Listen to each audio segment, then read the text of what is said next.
5ই August, যা 36শে জুলাই নামে বেশি বিখ্যাত। গণভবন থেকে খবর আসলো শেখ হাসিনা খুনি, স্বৈরাচারী পালিয়েছে। এই উত্তেজনা এতটাই ছিল যে তখনকার দেখার মতো ছিল।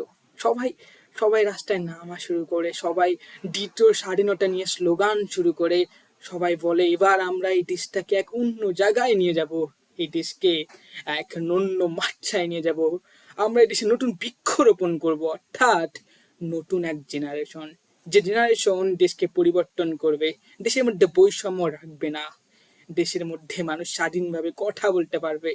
এখন মা বাবা শান্তি মতো ঘুমাতে পারবে, কারণ তার ছেলেমেয়েরা এখন স্কুলে যাবে, তাদেরকে আর কেউ আটকাবে না, তাদেরকে কেউ আর থামাবে না। এখন সবাই নিরাপদ একটা জীবন পাবে। এই এই আশা নিয়ে, বুক ভরা নিয়ে সবাই এই 2 জুলাইকে নিজের মাথায় তুললো, সবাই একে সম্মান করলো, এ যা প্রাপ্ত রাখে তাই দিল এবং নিজের মধ্যে ধারণ করলো।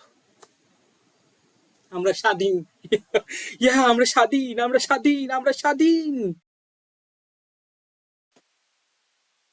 কিন্তু আপনি আপনি আমার চোখের দিকে তাকিয়ে বলেন, আমরা কি স্বাধীন হয়েছিলাম?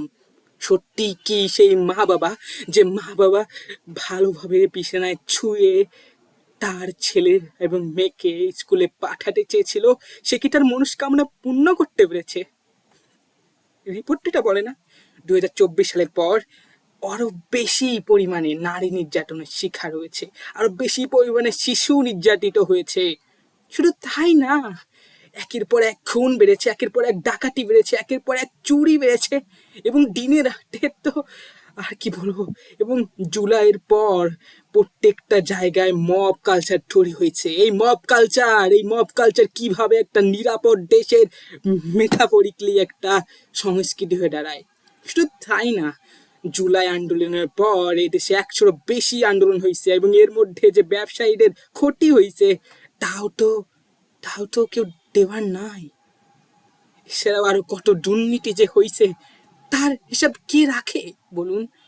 সবাই তো সবার জীবনে ব্যস্ত, সবাই তো সবার জীবনের ওই দ্বিতীয় স্বাধীনতাকে ভোগ করার জন্য ব্যস্ত। স্বাধীনতা কি ভোগের? এই শিক্ষা কি আমরা বাঙালি জাতি সর্বদা গ্রহণ করে এসেছি 1971 সালের পর থেকে? আমরা কি ভোগ করার জন্য এই স্বাধীনতা অর্জন করি? স্বাধীনতা তো নিজের জীবনে বজায় রাখার জন্য, স্বাধীনতা তো নিজের জীবনের একটা অংশ।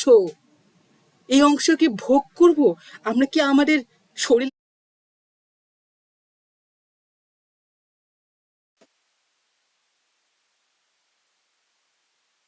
আমি ভবিষ্যৎ জেনারেশন সম্পর্কে এটাই বলতে চাই যে এই জুলাই আন্দোলন যেটা হয়েছিল সেটা অবশ্যই একটা মহৎ উদ্দেশ্য নিয়ে হয়েছিল। অবশ্যই আমাদেরকে একটি দ্বিতীয় স্বাধীনতার স্বাদ দিতে চেয়েছিল। অবশ্যই আমাদেরকে অনেক কিছু প্রতিশ্রুতি দিয়েছিল, তার মধ্যে একটি বড় প্রতিশ্রুতি হচ্ছে সুরক্ষা। কিন্তু বাস্তবতা হলো এটি সেইখানেই সবচেয়ে বড় ব্যর্থতা অর্জন করে। জুলাই আন্দোলনের পর অর্থাৎ 2024 সালে ধর্ষণের হার অনেক বেশি বেড়ে গেছে। শুধু তাই না, শিশু নির্যাতনের হার তো অকল্পনীয়ভাবে বেড়ে গেছে। চুরি ডাকাত অনেক বেশি বেড়ে গেছে।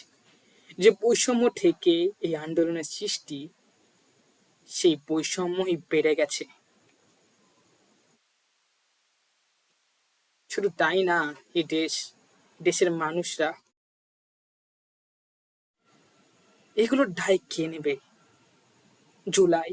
না না, এই দায় জুলাই না, এ দায় আমাদের। আমরা আমাদের স্বাধীনতা আমরা আমাদের স্বাধীনতা রক্ষা করতে পারিনি। আমরা কি তা বুঝতেছি না? আমরা আমাদের স্বাধীনতা রক্ষা করতে পারিনি।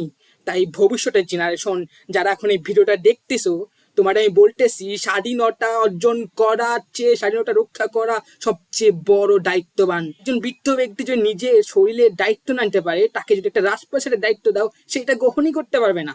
ঠিক তেমনই, যদি তুমি নিজের দায়িত্ব গ্রহণ করতে না পারো, তুমি এই দেশের কোনো দায়িত্ব গ্রহণ করতে পারবে না। জাগো বাঙালি শিশু, জাগো। তোমার বাংলা মাকে যদি তুমি স্বাধীন দেখতে চাও, তাহলে নিজের দায়িত্ব নিজে নাও।